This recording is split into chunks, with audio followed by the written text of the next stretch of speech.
I hope you enjoyed that comedic rendition from Steve Martin about the death of Socrates and why he had to die. Let's actually talk about what actually happened, and a little bit more about philosophy in general. So let's start off with how philosophy kind of came around.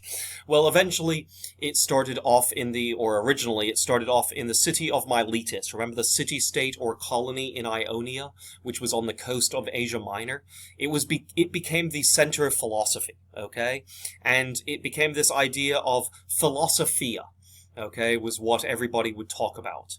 And philosophia was the love of wisdom, the love of knowledge and ideas and this kind of wisdom of anything that had come before, okay?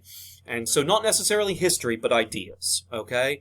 And in 500 BCE, people started beginning the questioning of the relationship between three major things in the world, okay? And they were the cosmos, which was the natural world, okay? The cosmos was the name that the Greeks gave to the natural world. So anything that you can see, touch, etc., okay? Other than people, okay? It's the world itself, animals as well. The gods were number two, and then third was man. What is the relationship between man and God? Man and the cosmos? Cosmos and God? Cosmos and man, we already covered, right? But what about cosmos, gods, and man altogether? Is there some kind of relationship between all three? And how do these kind of relationships between the three play out? And what are they? That is where kind of these ideas of early philosophy began, okay? Eventually, we end up having a man come on the scene in the year 470 BCE is when he was born, and he lived to the year 399 BCE, okay? And his name was, of course, Socrates. That is him right there in statue form. Socrates came up with an idea called the Socratic method, okay? The Socratic method is something you are already familiar with. You've already had to do it once. In fact, you're going to have to do it again regarding this exact lecture. And what is that? Well, it's the questioning of who, what, when, where, why. Okay? You've done it for your homework. And that is exactly what I ask you to do for your homework without even knowing that it's the Socratic method. Okay? And the Socratic method was literally Socrates thinking of an issue and applying those questions to it to reason out the answers behind what or who it was, okay? Eventually, he is executed due to heresy for speaking out against the Greek pantheon because he started questioning the Greek pantheon and the gods. He is eventually he was charged at first with aceibia, which is impiety, basically saying that he was against the gods and not being very pious. Okay, as you saw with Socrates in the video with Steve Martin, he died by drinking hemlock, okay, which is originally from a tree, okay, but they kind of were able to make a liquid version of it, ground up, okay, from the sap of the tree or the leaves. And so it was actually poisonous to drink that, and that was a common execution method. He was basically forced to drink it, and he was given a choice: either drink it or renounce all of your ideas and reasoning, and everything that you have come up with. Socrates, of course, refused to do that, and of course decided that execution was best, that dying himself was better because people would then continue his Socratic method. And that is exactly what ended up happening. Socrates himself actually taught a man named Plato during his years. Plato lived from 428 BCE to 327 BCE. He was a young student of Socrates and had grown up kind of very educated, and then went to Socrates' personal school for tutoring and became very, very well educated under Socrates and ended up continuing the Socratic method. Plato himself wrote a book called the Dialogues, which was a first-person discussion between him and Socrates using the Socratic method. I've actually read it. It's quite interesting. It's completely fiction. Okay, let me get that started off with. It's fictional as in it's this idea of him having a conversation with Socrates. Now, it's unlikely this conversation ever actually happened, okay? this exact conversation, okay? But the idea is the same thing, okay? And that's what's important, is the dialogue is this dialogue between the dialogues, the book is this dialogue or conversation between Socrates and Plato. And it was this kind of idea where Socrates would come up with an idea or a thing or something, and Plato would then start asking questions of it, okay? And then Socrates would use those questions' answers, okay, because he would quickly answer it, and then ask another question back to Plato. And it's very interesting because at that point, Plato, who first had the first question originally, is now having to answer and come up with further questions after Socrates kind of did. So it's this back and forth of questioning and answering between the two of them, and every single question and answer leads to another question and answer. It's quite interesting. I encourage you to read those kind of things if you ever get a chance or enjoy that kind of stuff, or enjoy philosophy at all. It's pretty easy reading. You don't have to read even all of it in one go. I've read it twice, but it's kind of interesting. And what it pushes, though, is the Socratic method. Okay, again, it's this idea of the Socratic method, and people that read the dialogues are being basically taught the Socratic method without them even realizing it, and then they start asking questions similarly and about other things that could be important to them. And so, eventually, the spreading of the Socratic method and spreading of philosophy in general out of the city of Miletus eventually creates a group of people called the Sophists, the Sophists or Sophists. They studied ethics and politics, okay, specifically. They challenged the convention of wealth being good. They started thinking to themselves, being wealthy does not make you always good, and being good does not always make you wealthy, okay? And they specifically also countered like politicians that were sometimes wealthy and not always the nicest person, and also then looked at politicians or other figures that were maybe really good, but not necessarily the most powerful or wealthy people in society, in Greek society. They also looked at kings and other monarchs and things like that, such as the Macedonians and other places. And so that's interesting, that they kind of challenged the idea that having money meant you were good, and that being good meant you always had money, okay? That's not always the case, okay? And they also say, in addition to that, is they came up with the idea that don't always believe what your elders say. Make sure to actually check and see if it's true. And I always encourage my students to do that. Don't always take everything your parents, grandparents, your teachers, yes, even me, don't take everything we say as always true, okay? Question it. Check it out. Look it up. Okay?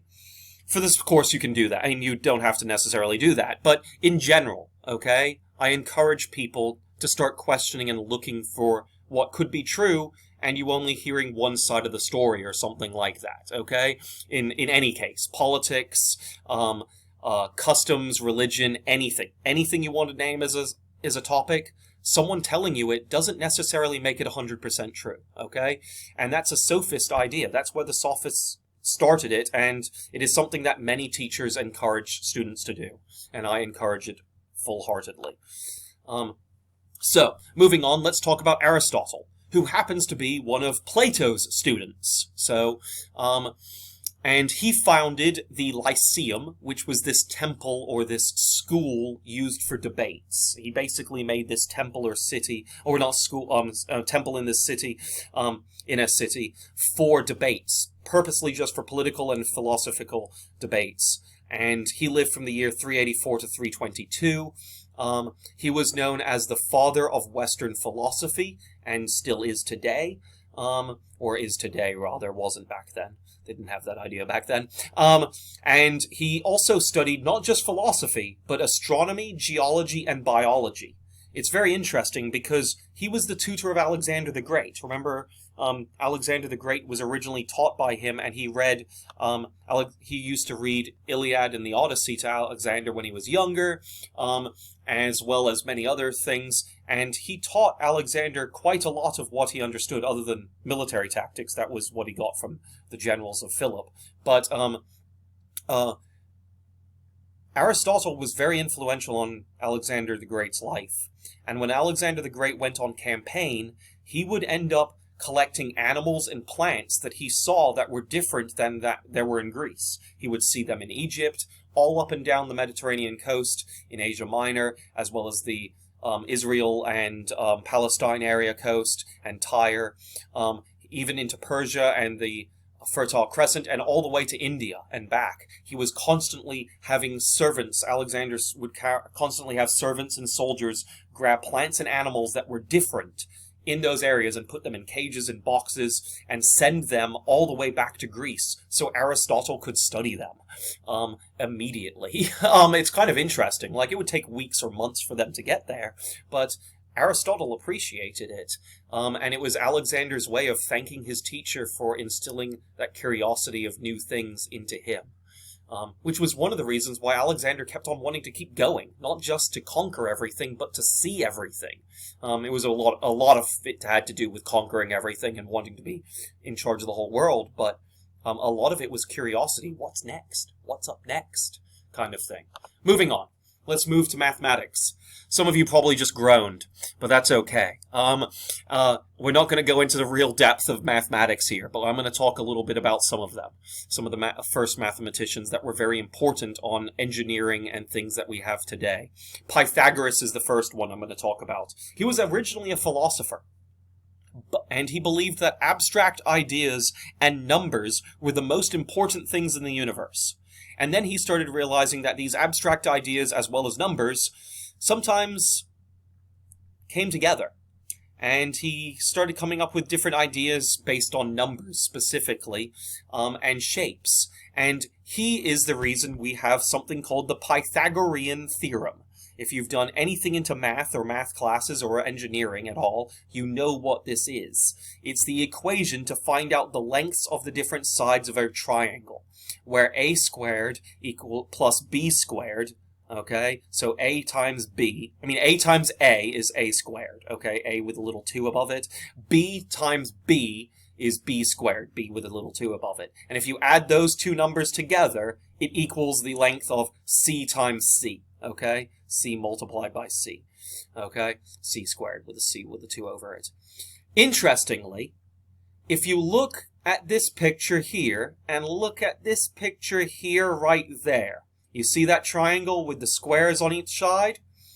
This Pythagorean theorem isn't just for the lengths of these two to figure out what the length of this was for your math class, but this, which is the length of this one, and the length of the shorter one here, B, okay, A and B, okay, or these two, okay, equal the size of C in the area. The area of the cubes on the sides of this triangle, those two cubes, equal to the same size as this one. And that's what the Pythagorean theorem does. It calculates the length of the side of the triangle as well as the size of that square or cube.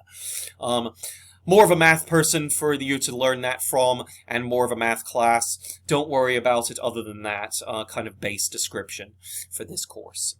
Euclid, little kind of comic book picture here, was the man who invented geometry.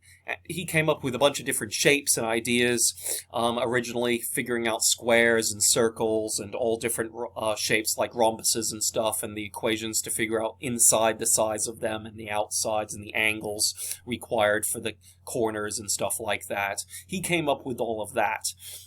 His textbook was actually used all the way from the several hundred BCE era, when he came up with it and wrote it, to only about 100 or so years ago from now.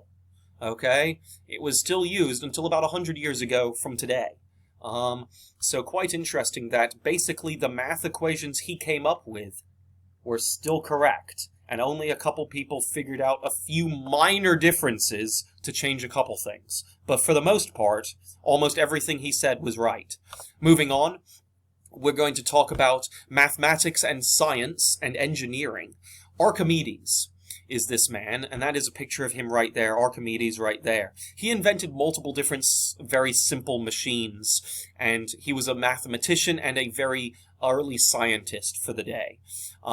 He discovered the laws of floating bodies, okay? So the laws of floating bodies have to do with buoyancy, okay? If you've ever gone swimming, you know how sometimes you'll float easily, okay? And then sometimes you won't because of based on different weight factors and stuff, as well as different ideas like wood floats very easily as opposed to like a metal object, okay? He came up with the ideas and the laws regarding buoyancy and the amount of weight and stuff based on area of surface area and size based on how things would float or sink.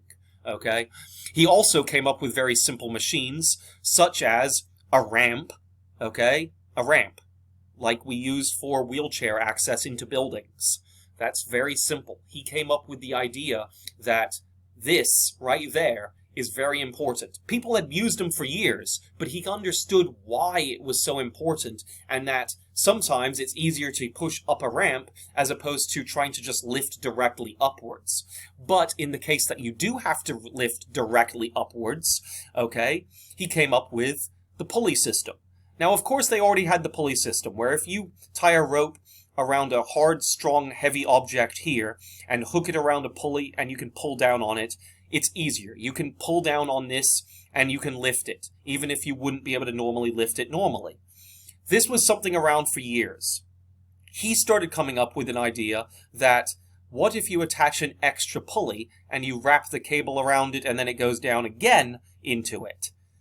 That makes it you be able to lift even heavier objects with more easily force put behind it. You don't have to put as hard, strong strength behind lifting it. And if you do multiple wraps arounds and stuff like that, it makes it even easier. And if you add an extra pulley, or even a fourth pulley, or even more, it becomes easier and easier and easier. And so that's what he came up with.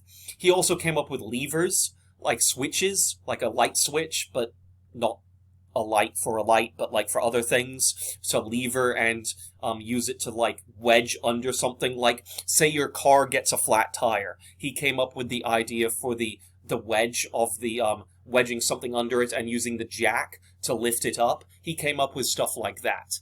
And so compound pulley system as well as levers. He also came up with several other simple machines such as a catapult for sieges where it would throw stones, large stones at city walls. And one of the other interesting things he came up with was a screw. You've maybe used a screw to like build some IKEA furniture or something as opposed to a nail where you screw it in with a screwdriver or a drill. Very similar to that. But he also came up with a way that if you actually make it curved on the edge, that you can actually put it in water, and if you turn the pump over and over and over again, eventually water will end up actually being able to be lifted out of the bottom and up through the screw like a funnel and into another area. So he basically came up with early plumbing systems with this screw pump. Okay? So Archimedes is pretty interesting. Moving on to science in a different area, now we're moving into medicine. Hippocrates. Hippocrates was the foremost or most important and impressive Greek physician of all time. Okay? He came up with an idea that for a body, okay, a human body, to be working order perfectly, okay, it had to be controlled by 4 fluids he called the humors. 4 fluids called the humors, okay? Those fluids had to be in complete, perfect balance in a person's body, otherwise the person would be sick. Those 4 humors were yellow bile, aka urine, or pee, 2, blood, 3, black bile, which consisted of your liver and other things from your liver, and then 4, phlegm or mucus, so snot, right? For a lack of a better word for it. And so that was what he came up with. Well, that wasn't necessarily true, right? You don't necessarily want an equal amount of those things in your body, but he thought they had to be. Okay, well, that was wrong. He did come up with a lot of other medical ideas that actually worked out quite well. He practiced different medicines at the time, and many of them ended up having lasting effects that later physicians in Greece would end up carrying through an idea and actually practice out, and stuff like that. He did have an idea that some of these, if you had too much of one of these, it would probably be bad. Okay? And that's pretty true of several of these, right? If you have too much of something, you could be in a bad shape. If you've got way too much urine going through your system, there's probably a problem with it. You've maybe drunk too much or something wrong. If you've got too much of the black bile or liver issues, if there's something black or something in your urine or something, that's a problem, which is true. If you're constantly making phlegm or mucus in your mouth or nose area, that's also not necessarily good. So he was kind of onto the right idea. He just didn't exactly figure it out 100%. He did, however, come up with something called the Hippocratic Oath in around the year 400 BCE when he first came up with it. This is what it looked like back then.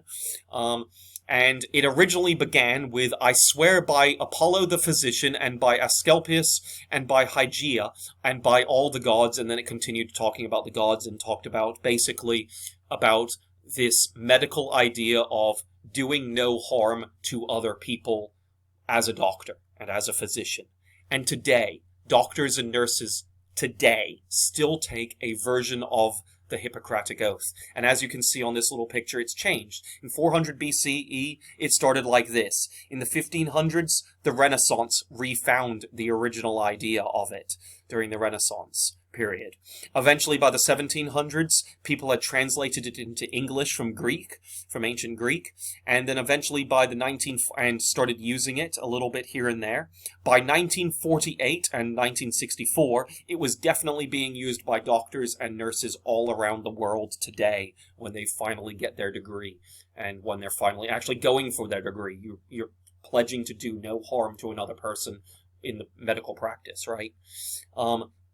Herophilus was another Greek physician at this time. He was the first person ever to dissect a human body that we know of. He kind of realized that, to figure out what is going on with a person's body, you have to dissect it dissect a person to finally get in there and figure it out. And he found out that the brain, not the heart, controls the whole body. Originally, people before him thought the heart controlled everything.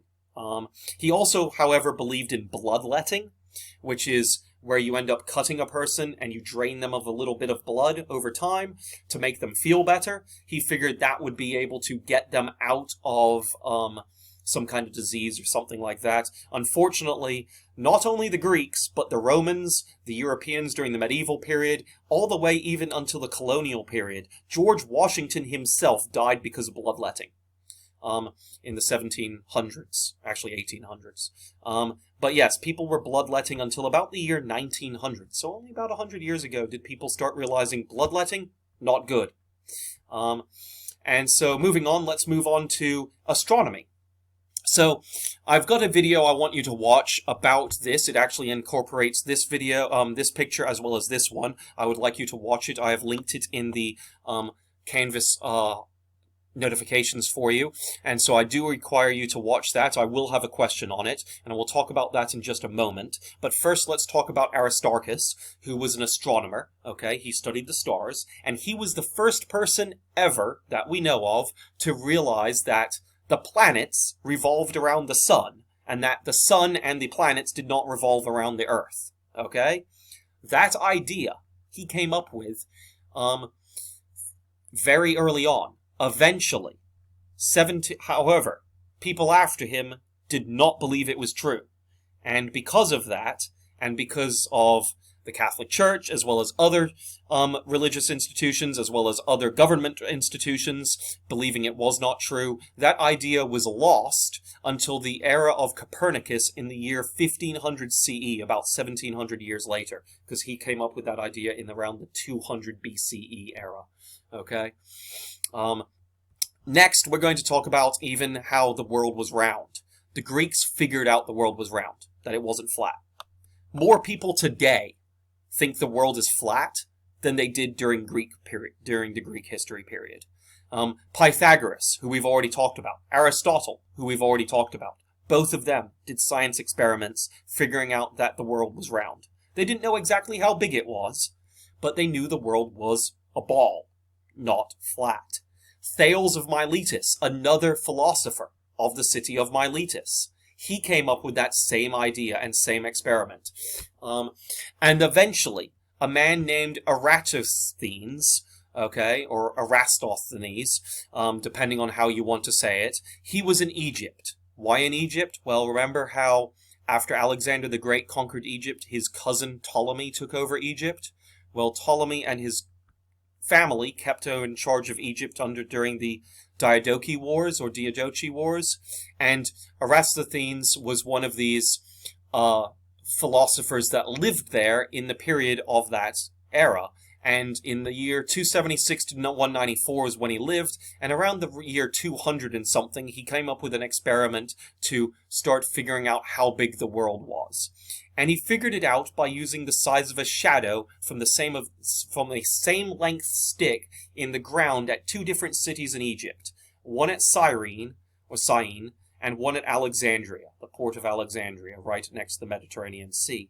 And he used a little stick, only about a foot or two high, and he looked at it on the same day, okay? He traveled months later or a year later to the exact same part during the spring equinox or summer equinox, I don't remember which, and he figured out that the sun casting the shadow was slightly different. And so that video ends up explaining it. I would like you to watch it. He then had someone walk between the two of the cities to measure out the difference, and he came up with a equation to figure out the circumference, the width and diameter of the world in a round circle. So with that, we are done with the Greek culture. We are going to move on to the Etruscans in the next video.